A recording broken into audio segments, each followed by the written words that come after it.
जय हिंद दोस्तों। एक बार फिर से आप सभी का स्वागत है आपके अपने चैनल शेयर मार्केट ट्रेडर्स में।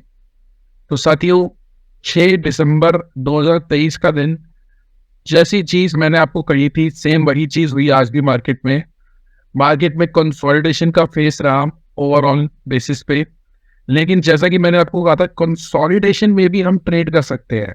और वो ट्रेड क्या था? बाय ऑन डिप्स का। जो भी डिप मिले उसमें आपको बाय करना है, डिप में पार्टिसिपेट नहीं करना। लेकिन डिप पे जो सपोर्ट मिलेगा वहां से हमें बाय करना है। और वही चीज बहुत बढ़िया तरीके से आज हमने देखी मार्केट के अंदर। जो डिप मिला, जिसमें उसने बाय किया और उसमें अच्छे खासे प्रॉफिट हो गए। लेकिन ओवरऑल मार्केट एक कंसोलिडेशन फेज में रहा, और वो जरूरी भी था। मार्केट एक कंसोलिडेशन फेज में इसलिए भी जरूरी था क्योंकि जो कॉन्ट्रैक्शन है, एक्सपेंशन के बाद कॉन्ट्रैक्शन मार्केट में आना होता है। और वो आता है तो उसके बाद हेल्दी मूव आता है मार्केट के अंदर। तो फ्रेंड्स, इसको डिटेल में समझने के लिए और साथ ही साथ 7 दिसंबर का ट्रेड प्लान समझने के लिए आइए हम आगे बढ़ते हैं। लेकिन उससे पहले मैं आपसे रिक्वेस्ट करूंगा, आप हमारे चैनल को शेयर कीजिए, लाइक कीजिए और सब्सक्राइब कीजिए। तो फ्रेंड्स, ये निफ्टी का मल्टी टाइम फ्रेम चार्ट आपकी स्क्रीन पे लग गया है। Nifty daily time frame, hourly time frame और 5 मिनट्स का टाइम फ्रेम है। इसमें हम सीपीआर का यूज करते हैं और साथ ही साथ मूविंग एवरेजेस का भी यूज करते हैं। ओवरऑल मार्केट का एनालिसिस करेंगे और उसके बाद देखेंगे कल हमें हम किस तरीके से ट्रेड ले सकते हैं। तो सबसे पहले देखते हैं फ्रेंड्स कि आज निफ्टी में क्या हुआ। देखिए, निफ्टी का 5 मिनट का टाइम फ्रेम का चार्ट मैंने अपनी स्क्रीन पे लगा लिया है। और आप देख सकते हैं, जैसा कि मैंने बोला था कि कंसोलिडेशन हो सकती है, और वो कंसोलिडेशन निफ्टी के सॉरी ये सीपीआर के ऊपर हुई। तो सीपीआर के ऊपर देखिए सारा दिन कंसोलिडेशन हो रही है। अगर सीपीआर के ऊपर कंसोलिडेशन हो रही है तो उसके अंदर मैंने आपको क्या बताया था, जो भी डिप मिले हम उस पर बाय करेंगे। तो देखिए, ये डिप मिला और एग्जैक्टली जो ये जोन हमने मार्क किया था, वहीं से इस डिप के अंदर हमने बाय किया। और उसके बाद देखिए, एक ठीक ठाक सा प्रॉफिट हम डे हाई पे जाके बंद हो गए। हालांकि कोई भी ऐसा अच्छा ट्रेड नहीं था निफ्टी में और ना ही बैंक निफ्टी में। दोनों फेजेस के अंदर हमने कंसोलिडेशन का फेज ही देखा है। लेकिन ये भी बहुत जरूरी होता है क्योंकि कॉन्ट्रैक्शन के बाद ही हमें एक्सपेंशन मिलती है। और एक्सपेंशन जैसा कि हमने देखा कि काफी पिछले 5 या 6 दिनों से मार्केट ने काफी अच्छा मूव दिया और उसमें काफी अच्छा एक्सपेंशन मिला। उसके बाद कॉन्ट्रैक्शन होना एक लाजमी बात थी, और ये भी एक अच्छा फेज ही है मार्केट का। लेकिन ऐसे फेज के अंदर ऑप्शन बायर्स को बचना चाहिए, क्योंकि इस फेज के अंदर हमें ज्यादा कुछ मूव नहीं मिलते हैं। और ऑप्शन, अगर मैं ऑप्शन आप कोई भी बाय करते हो उस पर मूव ना मिले तो ऑप्शन में प्रीमियम डिके होता है, और प्रीमियम डिके से कैपिटल लूज होता है। अगर आपकी ऑप्शन वही की वही खड़ी रहती है तब भी आपके अंदर प्रीमियम डिके होगा और ऑप्शन का प्रीमियम आप लूज करेंगे। तो इस टाइप के मार्केट से ऑप्शन बायर को बचना चाहिए। हाँ, जो पोजीशन जैसे कि मैंने बताया था आपको, डिप मिले और प्रीवियस डे जो हाई था, हमने वहां पे जैसे ही एक बुलिश कैंडल बनाई तो यहां से एक छोटा मोटा ट्रेड हमें मिल गया। आइए अब देखते हैं कि 7 दिसंबर को किस तरीके से हम प्ले कर सकते हैं। तो सबसे पहले हम डेली टाइम फ्रेम पे चलते हैं। तो फ्रेंड्स, ये डेली टाइम फ्रेम का चार्ट आपकी स्क्रीन पे लग गया है। अब आप देख सकते हैं यहाँ पे पिछले 6 दिनों से मार्केट में तेजी थी। आज भी जो ये कैंडल बनी है, ये एक तरह से बुलिश पिन बार ही है, लेकिन रेड कलर की बुलिश पिन बार है। तो आए अपने प्रीवियस डे हाई पे टच किया और उसके बाद एक बुलिश पिन बार बनी है। तो ये अभी भी दिखाती है कि यहाँ पे अभी भी बुलिशनेस है, पावर तो है। तो लेकिन अब हम किस तरीके से ट्रेड लेंगे या क्या करेंगे, क्योंकि यहाँ पे देखिए जो हमारी मूविंग एवरेजेस हैं वो हमारे प्राइस से बहुत दूर हो गई हैं। तो प्राइस में उतनी एनर्जी नहीं नजर आ रही है जितनी कि यहाँ पे थी। देखिए यहाँ पे कितनी तेजी से बुलिश कैंडल्स बनी और गैप अप एकदम होता गया और मार्केट में तेजी रही। लेकिन यहाँ पे वो गैप अप्स भी बहुत कम हो गए हैं देखिए, और तेजी भी मार्केट में कम हो गई है। तो हमें क्या चीज देखनी चाहिए, किस तरीके से हम एनालाइज करें कि मार्केट ऊपर जा रहा है नीचे, उसके लिए हम अवरली टाइम फ्रेम पे चलेंगे, छोटे टाइम फ्रेम पे। तो फ्रेंड्स, ये अवरली टाइम फ्रेम पे हम आ गए हैं। अवरली टाइम फ्रेम का चार्ट लग गया है। अब देखिए, कंसोलिडेशन का फेज चल रहा है यहाँ पे। मैंने जैसा कि आपको बताया हुआ है कि प्राइस मूविंग एवरेजेस से दूर नहीं जा सकता ज्यादा टाइम तक। देखिए यहाँ पे प्राइस दूर हो गया था मूविंग एवरेजेस के, और अब फिर से ये प्राइस जो है कंसोलिडेशन होके ये प्राइस मूविंग एवरेज के पास आ गया है।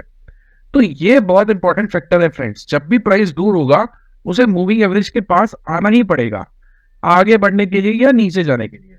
अब हम एक ऐसी पोजीशन पे आ गए हैं कि यहां से या तो प्राइस ऊपर जाएगा, अगर मूविंग एवरेज में एनर्जी होगी तो हम यहां से सपोर्ट लेके ऊपर जाएंगे, नहीं तो फिर हम इस मूविंग एवरेज को ब्रेक कर देंगे और फिर हम नीचे भी जा सकते हैं।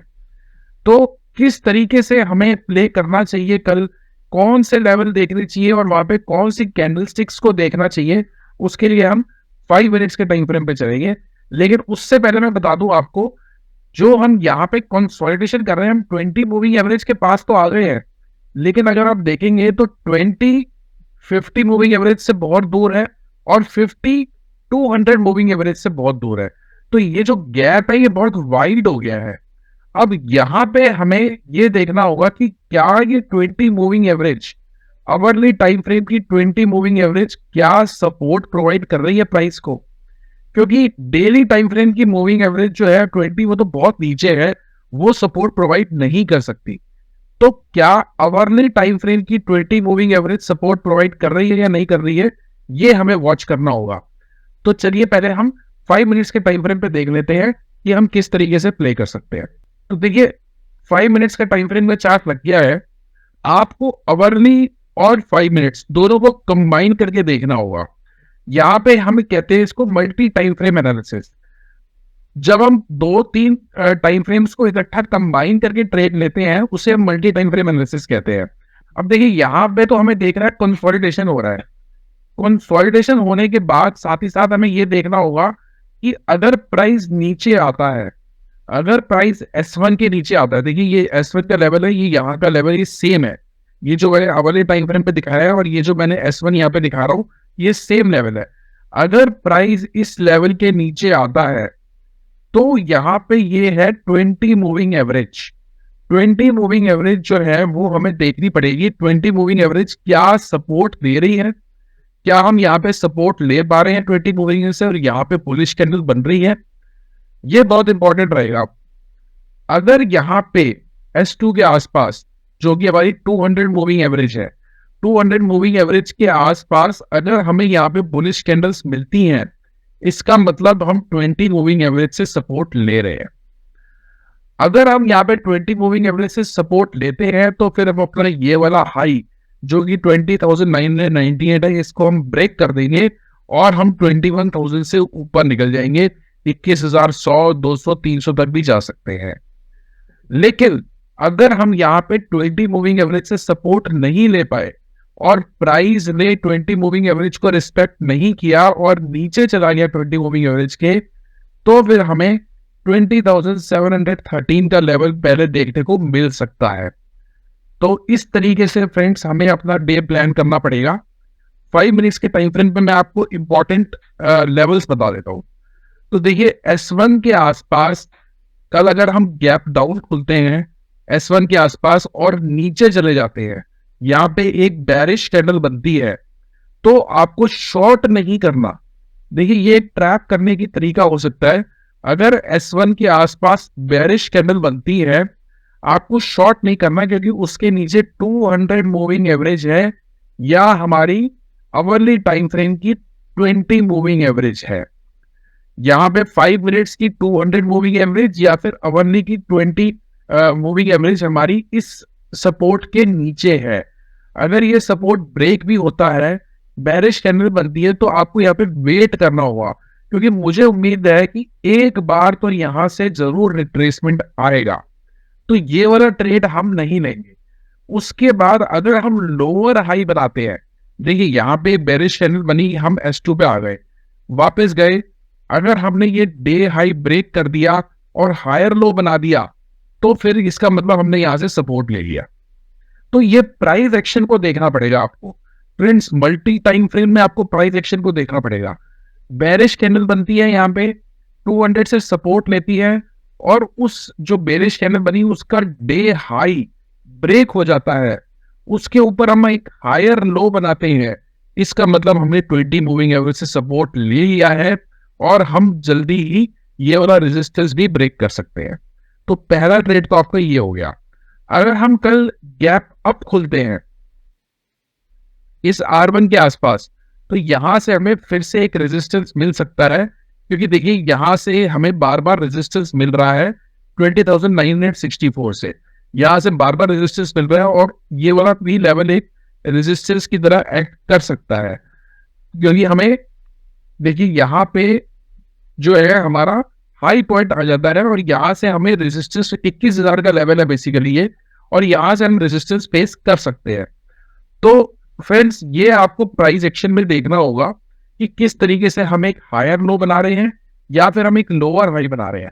अगर यहाँ पे बेरिश कैंडल बनी और एक लोअर हाई बनता है, उसके बाद हम इस S2 के लेवल को यानी कि 200 मूविंग एवरेज को ब्रेक कर देते हैं, तो फिर हम बेरिश हो जाएंगे और फिर हमारा लेवल 20,713 इजीली आ सकता है। तो मैंने आपको दोनों ट्रेड्स बता दिए। अगर हम बुलिश खुले तो क्या करना है, अगर हम बेरिश खुले तो क्या करना है। अगर हम इस रेंज के अंदर हो तो फिर कंसोलिडेशन होगा, जैसा कि आज हुआ है, उसमें हमें पार्टिसिपेट नहीं करना चाहिए, क्योंकि अब कंसोलिडेशन की रेंज कम होती जाएगी। देखिए यहाँ पे कंसोलिडेशन की रेंज अच्छी खासी थी, यहाँ पे भी हमने ट्रेड किया था। आज भी कंसोलिडेशन की रेंज एक छोटी रेंज हो गई। देखिए कल से छोटी रेंज बनी आज, अगर कल भी कंसोलिडेशन होता है तो और छोटी रेंज बनेगी, उसमें हमें पार्टिसिपेट नहीं करना चाहिए। लेकिन अगर हम इसको ब्रेक कर देते हैं किसी भी रीजन से, तो फिर हम जो है प्राइस एक्शन को देख के ट्रेड ले सकते हैं। तो मुझे उम्मीद है फ्रेंड्स कि आपको निफ्टी का ट्रेड प्लान समझ में आ गया होगा। आइए अब बैंक निफ्टी का ट्रेड प्लान भी समझ लेते हैं। तो फ्रेंड्स ये बैंक निफ्टी का मल्टी टाइम फ्रेम का चार्ट आपकी स्क्रीन पे लग गया है। यहाँ पे डेली, आवरली और 5 मिनट्स का टाइम फ्रेम है, साथ ही साथ CPR और मूविंग एवरेजेस हैं। तो सबसे पहले देख लेते हैं आज बैंक निफ्टी में क्या हुआ। देखिए ये वाला लेवल अब एक बहुत इंपॉर्टेंट रेजिस्टेंस का रोल प्ले कर रहा है, जैसे कि मैंने ये कल ही बता दिया था आपको। हम यहाँ से गिरे, आज फिर हम इसी लेवल पे ओपन हुए और यहाँ से फिर गिरे, और उसके बाद हमने कंसोलिडेशन ही किया और कुछ भी नहीं किया। लेकिन अब एक बहुत इंपॉर्टेंट चीज हो गई है, उस चीज को देखने से पहले हम डेली टाइम फ्रेम पे चलते हैं और देखते हैं कि क्या हो सकता है। तो फ्रेंड हम डेली टाइम फ्रेम के चार्ट पे आ गए हैं। यहाँ पे हम देख सकते हैं कि जैसा कि मैंने आपको बताया था, प्राइस बहुत दूर हो गया मूविंग एवरेजेस के। अब यहाँ पे या तो कंसोलिडेशन होगा या फिर एक रिट्रेसमेंट होगा। तो यहाँ पे आज एक बेयरिश बार बनी है। देखिए कल एक डोजी बार बनी थी जो कि इंडिसीजन की बार थी। आज एक फुल बेयरिश बार बनी है बैंक निफ्टी के अंदर, और ये दिखा रही है कि यहाँ पे कुछ तो वीकनेस है, यहाँ पे वीकनेस तो है। उसको समझने के लिए हम पहले छोटे टाइम फ्रेम पे चलते हैं। तो फ्रेंड्स यहाँ पे हम आवरली टाइम फ्रेम पे आ गए हैं और यहाँ पे हमें क्लियरली दिख रहा है कि ऊपर के लेवल पे यहाँ पे वीकनेस नजर आ रही है। बुल्स जो पहले बहुत स्ट्रांग थे वो वीक नजर आ रहे हैं। तो देखिए यहाँ पे भी प्राइस जो है वो 20 मूविंग एवरेज के पास अब आ गया है, और वो आवरली 20 मूविंग एवरेज के पास यहाँ पे आ गया है अप्रोक्सीमेटली। अब ये बहुत इंपॉर्टेंट है आवरली 20 मूविंग एवरेज। जैसे ही आवरली 20 मूविंग एवरेज निफ्टी में भी बहुत इंपॉर्टेंट है, वैसे ही hourly moving average bank Nifty में भी बहुत इंपॉर्टेंट है। और यहाँ पे भी एक वाइड स्ट्रक्चर है, 20 से 50 के बीच में और 50 से 200 के बीच में बहुत डिस्टेंस हो गया है।